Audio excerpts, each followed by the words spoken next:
You're like a walking know everything.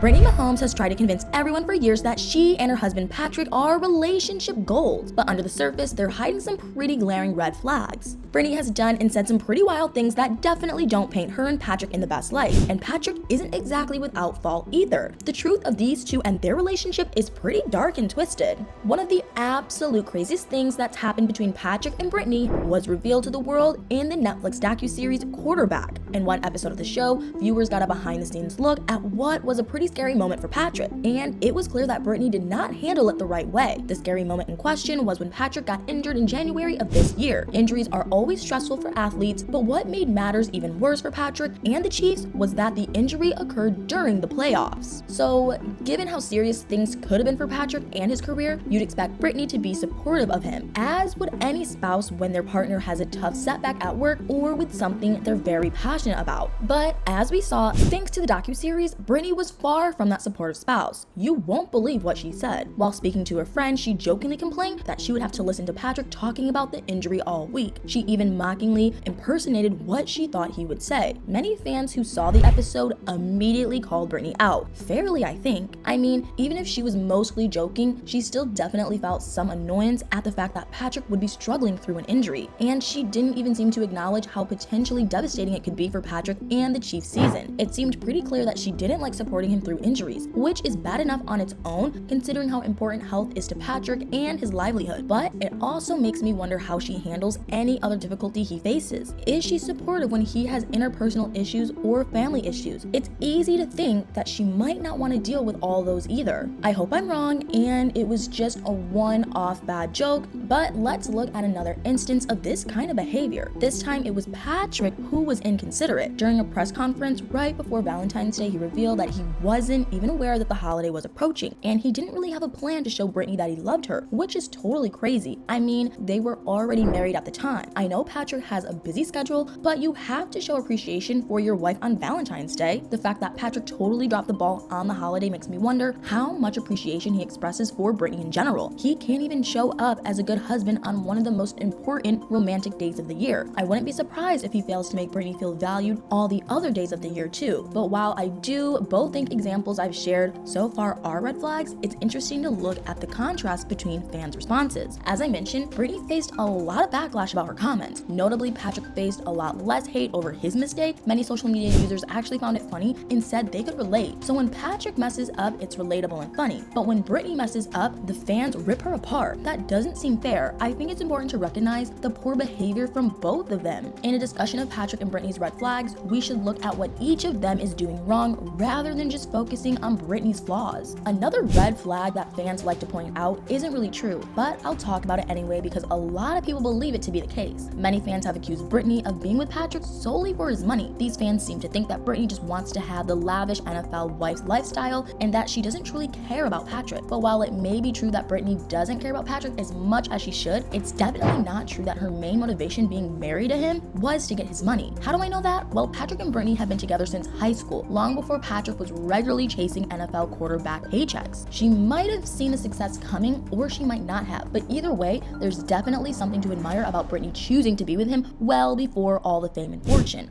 I really don't think it's fair to label her as a gold digger. There are two more red flags, however, that do seem pretty red. These two aren't about how Patrick and Brittany directly treat each other, they're more about how Brittany conducts herself in the NFL bubble. She's done some really inconsiderate things that could hurt Patrick's career and the Chiefs' success. The first is understandable, but also definitely not the greatest decision. The second one is less understandable. One thing that Brittany likes to do is talk badly about the referees of Patrick's games, which may seem pretty harmless at first glance. Everyone criticizes refs, right? Well, as someone so close to one of the players, it might make sense to show some more caution before going at the people in charge of managing the game. One fan wrote that Brittany's complaining about the refs was a bad look for the Chiefs organization as a whole. Brittany responded by telling the fan to shut up, but I think the fan had a decent in point. While she of course isn't truly representative of the Chiefs, she still is clearly socially associated with them, so she probably has some responsibility to behave respectfully toward those who work for the NFL. I'm sure the Chiefs don't want to give the referees any reasons to call a few extra holding calls during big moments. The last red flag I'll discuss is even more disrespectful than the referee hate. Following a Chiefs victory in the 2022 playoffs against the Bills, Brittany acted in a totally inconsiderate way. She was of course sitting in a private box while watching the game. The box had a balcony below which other, less high-profile fans were sitting. When the Chiefs won, Brittany decided to celebrate. Very natural, of course, to be joyful following the win, but the way she expressed her excitement was completely disrespectful. She pulled out a bottle of champagne and did the classic champagne spray. The problem was she did it over the balcony, the same balcony that the other fans were seated below. She ended up getting champagne all over a few unlucky fans. She once again received a lot of social media hate, and again, I think it was deserved. I mean, I definitely wouldn't want to be covered in champagne thanks to some inconsiderate celebrity. It's unclear whether the fans in question were Chiefs fans or Bill fans. While it wouldn't be great either way, imagine how angry that could make a fan whose team just lost in the playoffs. So those are some of the major red flags of Brittany and Patrick's relationship. Both of them have definitely made some mistakes. I'm sure they'll stick together though. They've been dating since high school, so I'd be surprised if some social media backlash was enough to break them up. But I'm very curious to hear what you all think. Should Patrick and Brittany try to improve their relationship or maybe even break up? Let me know in the comments below.